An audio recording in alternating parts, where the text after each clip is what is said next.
नमस्कार, स्वागत है आपका जी बिजनेस में। मैं हूं दीपक डोभाल। 7 बजे के बुलेटिन में आप तमाम लोगों का एक बार फिर से स्वागत। वित्त मंत्री निर्मला सीतारमण ने आज संसद में आम बजट पेश किया।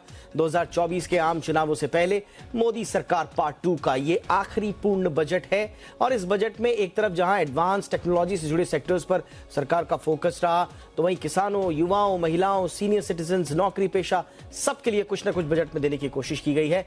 लेकिन जो बातें आप सुबह से सुन रहे हैं कि बजट को लेकर, कैपिटल एक्सपेंडिचर से लेकर, फिस्कल डेफिसिट से लेकर, किस सेक्टर में कितना एलोकेशन हुआ, इन सब से हटकर जी बिजनेस आपके लिए लेकर आया है बजट के वो प्रावधान जो जरा हटके। शायद आपको इनके बारे में हर जगह जानकारी नहीं मिल रही होगी, लेकिन ये वो प्रावधान है जो out of the box idea के रूप में है। चाहे वो इकोनॉमी को आगे बढ़ाने की बात हो, रोजगार जनरेट करने की बात हो, या फिर फ्यूचर रेडी होने की बात हो, ये बजट के वो इनोवेटिव प्रावधान है जो आपको सीधा असर करता है उनके प्रावधान।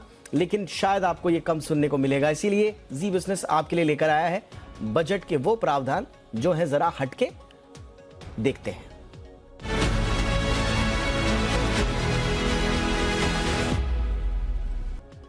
और ये innovative out of the box प्रावधान क्या है, इसके लिए चलते हैं मेरे सहयोगी मृत्युंजय कुमार झा के पास, जो बताएंगे बजट में वो कौन से प्रावधान है जो है जरा हटके। Over to you Mrityunjay. बिल्कुल दीपक, और आपने बिल्कुल ठीक कहा कि हम लगातार बजट पर बड़ी कवरेज कर रहे हैं और हमने अब तक ये बता दिया है अपने दर्शकों को कि इस बजट में क्या क्या ऐलान हुए हैं।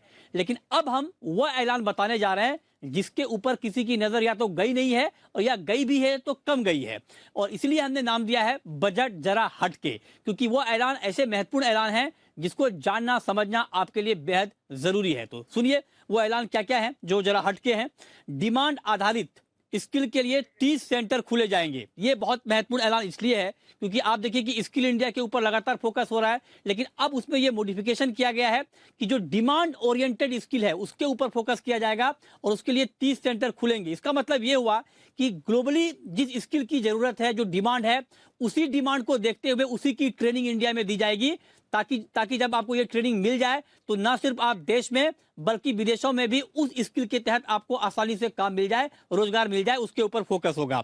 दूसरा महत्वपूर्ण जो ऐलान है वो ये कि किशोरों बच्चों के लिए नेशनल डिजिटल लाइब्रेरी खोले जाएंगे। इसका मतलब ये होगा कि जो बच्चे फिजिकल लाइब्रेरी में नहीं जा पाते हैं या जिन इलाकों में फिजिकल लाइब्रेरी नहीं है, वहां पर डिजिटल लाइब्रेरी का फायदा सीधे होगा बच्चों को। घर बैठे वो अलग अलग किताबें, मैगजीन को एक्सेस कर पाएंगे और ये उनके लिए बड़ा फायदेमंद साबित होगा। तीसरा महत्वपूर्ण ऐलान ये है कि देश भर में 157 नए नर्सिंग कॉलेज खोले जाएंगे, और ये ऐलान इसलिए महत्वपूर्ण है क्योंकि 157 जो खोले जाएंगे नर्सिंग स्टेशन, उसमें नर्सों की कमी दूर की जाएगी ताकि पर्याप्त मात्रा में आपके पास स्टाफ मौजूद हों। चौथा बड़ा ऐलान ये है कि इंटरनेशनल स्तर के लिए 50 टूरिस्ट सेंटर बनेंगे। इसका मतलब ये समझिए आप कि टूरिस्ट सेंटर अभी भी हैं, लेकिन उसको उस लेवल का बनाया जाएगा जो कि अंतर्राष्ट्रीय स्तर का हो, ताकि इंटरनेशनल टूरिस्ट जब वहां पर आए तो उनको ये फील हो कि हाँ वो वाकई टूरिज्म के लिए आएंगे। उस लेवल का ये वहां पर बनाया जाएगा। इसके अलावा आर्टिफिशियल इंटेलिजेंस के लिए 3 सेंटर ऑफ एक्सीलेंस बनाए जाएंगे ताकि आर्टिफिशियल इंटेलिजेंस का इस्तेमाल बढ़े और उसका फायदा अलग अलग उद्योगों को, बिजनेस को, कंपनियों को मिले।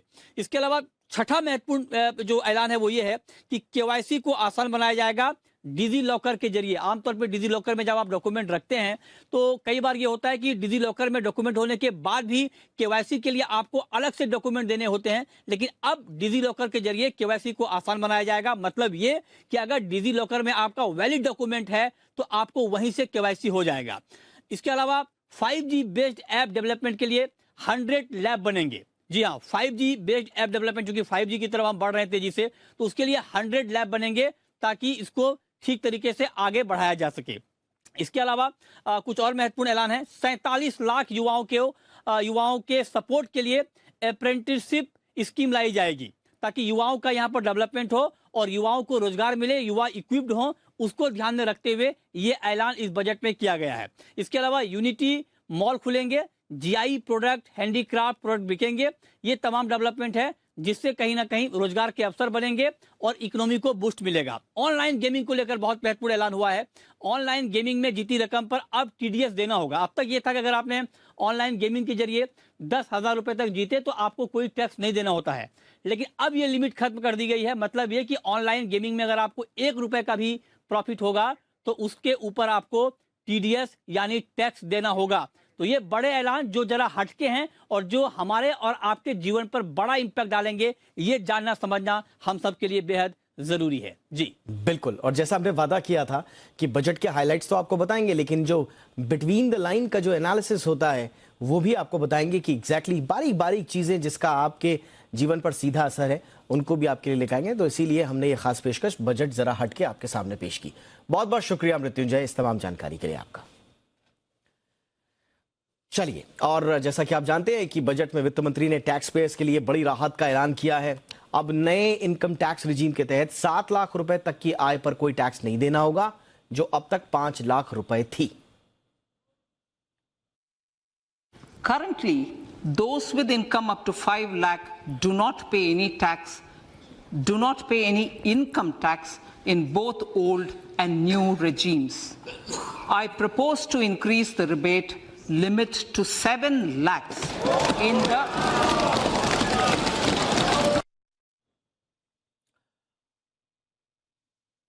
और आम बजट को लेकर जी बिजनेस की एग्जीक्यूटिव एडिटर स्वाति खंडेलवाल ने बात की राजस्व सचिव संजय मल्होत्रा से। आइए सुनते हैं नई टैक्स रिजीम को लेकर उन्होंने क्या कहा। जो भी बदलाव किए गए हैं, पहली बात वो नई रिजीम में ही किए गए हैं। तो सरकार की बिल्कुल यही मंशा है कि हम एग्जेम्पशन फ्री टैक्सेशन में बढ़ें और टैक्सेशन को एक इंस्ट्रूमेंट टू प्रमोट सेविंग्स और इन्वेस्टमेंट्स या अन्य तरीके के लिए हम उसमें यूज़ न करें। अब इसमें जो लाभ जो होगा, निश्चित रूप से सभी आय वर्ग के लोगों को। आप देखिए 7 लाख रुपए तक के तो वैसे ही किसी को टैक्स नहीं देना है। वहाँ पे पिछली जो ओल्ड स्कीम है उसमें 5 लाख रुपए के ऊपर 5 से 7 लाख तक के लोगों को टैक्स देना पड़ता है, और अगर वो टैक्स नहीं देना चाहते हैं तो उनको कुछ इन्वेस्टमेंट्स करनी पड़ती हैं। तो 7.25 लाख पे 2 लाख रुपए की इन्वेस्टमेंट यदि वो करते हैं तभी वो 5 लाख पे आते हैं और उनको टैक्स नहीं देना पड़ता है। हमने ये कहा है कि इंश्योरेंस से आपकी जो भी इनकम आती है, क्योंकि इंश्योरेंस हमारे यहाँ पे जैसा कि कुछ अन्य देशों में भी है, ऐसा नहीं है कि केवल हमारे ही देश में है, हमारे देश में और कुछ अन्य देशों में इस प्रकार का सिस्टम है कि इंश्योरेंस के साथ साथ हम सेविंग्स का भी प्रोडक्ट लेते हैं, केवल टर्म इंश्योरेंस नहीं लेते। तो सरकार का जो मोटिव जहां पर इंश्योरेंस को बेनिफिट देने का है और वो कंटिन्यू कर रहा है, लेकिन सेविंग्स में जैसा कि मैंने आपको बताया कि ओल्ड रिजीम में भी हमने कुछ तब्दीली नहीं की है, बिल्कुल। तो उसी के अनुरूप यहाँ पे अब इंश्योरेंस में 2-3 चीज़ें मैं कहना चाहूँगा। सबसे पहले ये कि जो प्योर इंश्योरेंस जो है, जो टर्म इंश्योरेंस है, जिसमें मृत्यु के ऊपर पे डिपेंडेंट को इनकम को जो है सम अश्योर्ड इंश्योरेंस का अमाउंट मिलता है, उसके ऊपर में कोई भी बदलाव नहीं है। तो जो टैक्सेशन और टीडीएस दोनों वर्तमान की व्यवस्था में प्रत्येक विनिंग के ऊपर में, आपने एक गेम खेली, आप उसमें जीत गए, आप मान लीजिए 1000 रुपये आप जीत गए, तो वो 1000 रुपये के ऊपर में आपको टैक्स देना पड़ता था 30%। करेक्ट। लेकिन आप एक ही गेम खेल करके तो आप रुकते नहीं हैं। ऑनलाइन गेम में तो वो आपका चलता रहता है और करेक्ट आपका अकाउंट होता है, उस अकाउंट में आपका पैसा बना रहता है। आप you play a series of games. तो आपने एक गेम जीती, 1000 रुपये आप जीते, अगली गेम आप हार गए, आप 50 रुपये हार गए, फिर आप और करते करते कुछ हारे कुछ जीते। तो पहले अभी वर्तमान में 1000 रुपये जो आप जीतते हो उस पर टैक्स लगता है, लेकिन जो आप हारते हो वो उसका सेट ऑफ आपको नहीं मिलता। अब हमने ये किया है कि आपको उसका सेट ऑफ मिलेगा, लेकिन वो सेट ऑफ आपको जब आप पैसा निकाल रहे हो, हम कब तक देखेंगे हम, जब आप पैसा अपने अकाउंट से निकालते हो, नंबर 1, या तो तब आप निकालते ही नहीं हो तो हम साल के अंत में, वित्तीय वर्ष के अंत में देखेंगे। दूसरी चीज जो टीडीएस की थी वो हमने 10,000 रुपए से ऊपर की जो विनिंग्स थी उसके ऊपर में टीडीएस रखा था, वो अब हमने समाप्त कर दिया। देखिए, वो जो सिगरेट के ऊपर में टैक्स है वो एक स्पेसिफिक ड्यूटी है। जनरली जो हमारे टैक्सेशन हैं वो एड वैलोरम होते हैं। एड वैलोरम मतलब प्रतिशत में होता है, प्राइस से रिलेटेड होता है। जी सर।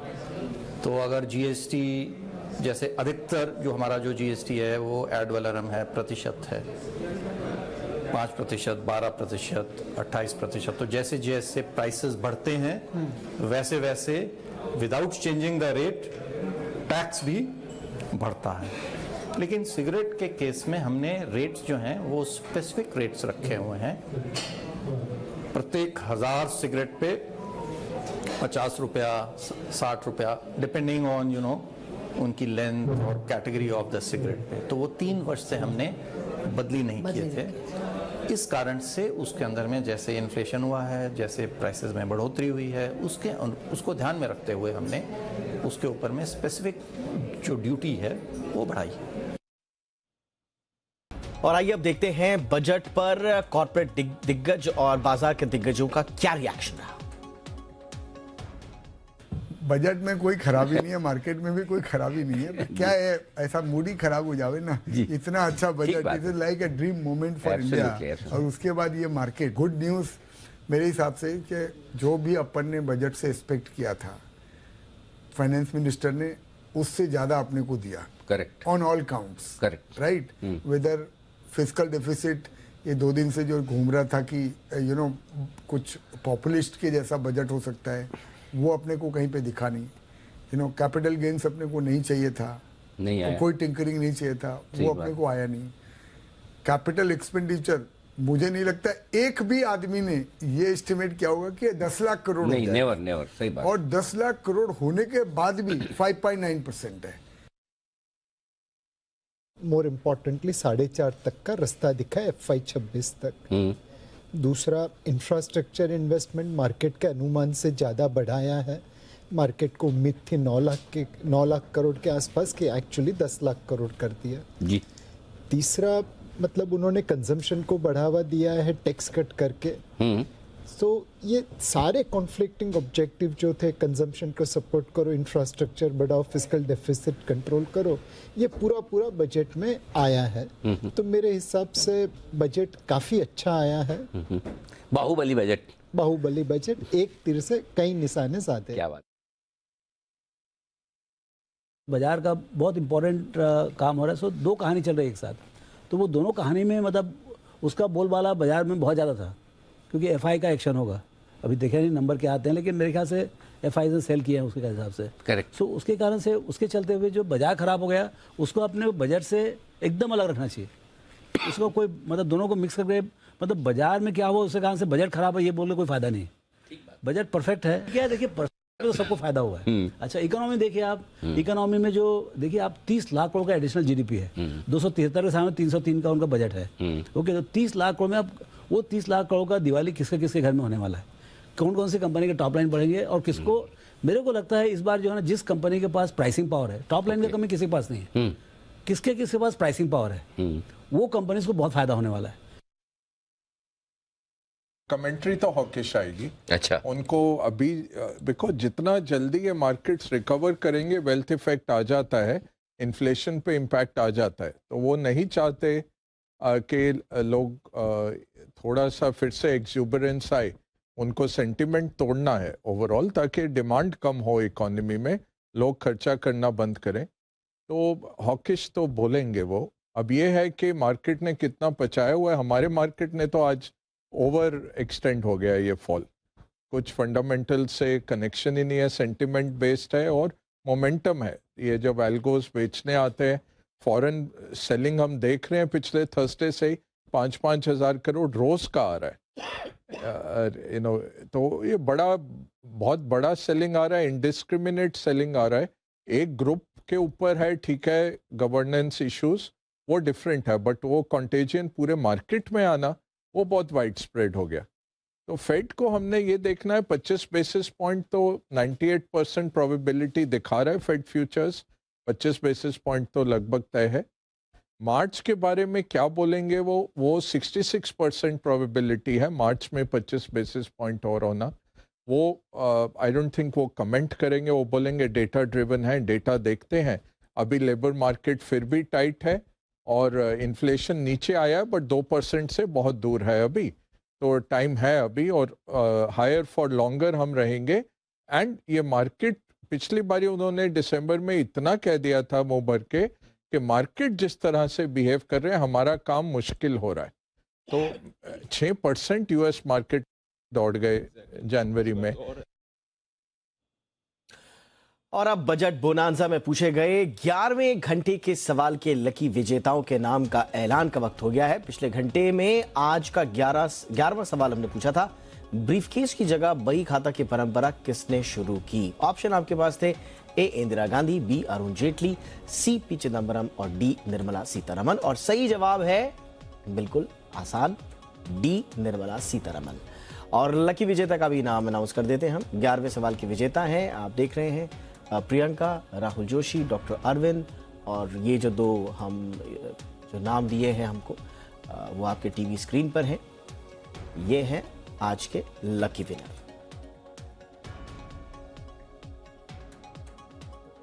और अब बजट बोनांजा में पूछे गए 12वें घंटे के सवाल के लकी विजेताओं के नाम के ऐलान का वक्त आ गया है। आज का 12वां सवाल था, किस वित्त मंत्री ने सबसे ज्यादा बार बजट पेश किया है। आपके ऑप्शन थे ए मोरारजी देसाई, बी मनमोहन सिंह, सी अरुण जेटली और डी निर्मला सीतारमन। और सही जवाब है जी हां, ए मोरारजी देसाई। और इन्होंने 10 बार बजट पेश किया था। और लकी विजेता, 12वें सवाल के विजेता आपकी टीवी स्क्रीन पर जिनके नाम स्पष्ट हैं वो मैं दोहरा दूं, राहुल मेहता, प्रशांत और राघवेंद्र, और बाकी नाम अस्पष्ट है, आपकी टीवी स्क्रीन पर आपको दिख रहे होंगे। और आज का 13वां सवाल भी पूछ लेते हैं आपसे, किसने सबसे छोटा भाषण दिया है। जी हां, आपको यह बताना है, ये आपका सवाल। ऑप्शन आपको हम दे रहे हैं, ए डॉक्टर मनमोहन सिंह, बी प्रणब मुखर्जी, सी हीरू भाई मुलजी भाई पटेल और डी मोरारजी देसाई। जवाब देने के लिए आपको क्या करना है आपको मालूम है, लेकिन फिर दोहरा दे, जेड भी टाइप करना है, स्पेस देकर अपना जवाब जो भी है 13 ए बी सी या डी जो भी आप लिखना चाहे, जो भी आपका जवाब हो, लिखकर आपको भेजना है 57575 पर भेजना है, या फिर ट्वीट करना है #BudgetOnZ और #अनिल सिंघवी के साथ ट्वीट भी करना है आपको। तो जो भी विजेता होंगे उनके नाम का अनाउंसमेंट हम आगे करते रहेंगे। चलिए, तो इसी के साथ इस खास पेशकश में इतना ही, लेकिन बजट पर हमारी पोस्ट बजट एनालिसिस की स्पेशल सीरीज जारी रहेगी। कहीं मत जाइए, बने रहिए जी बिजनेस के साथ। नमस्कार।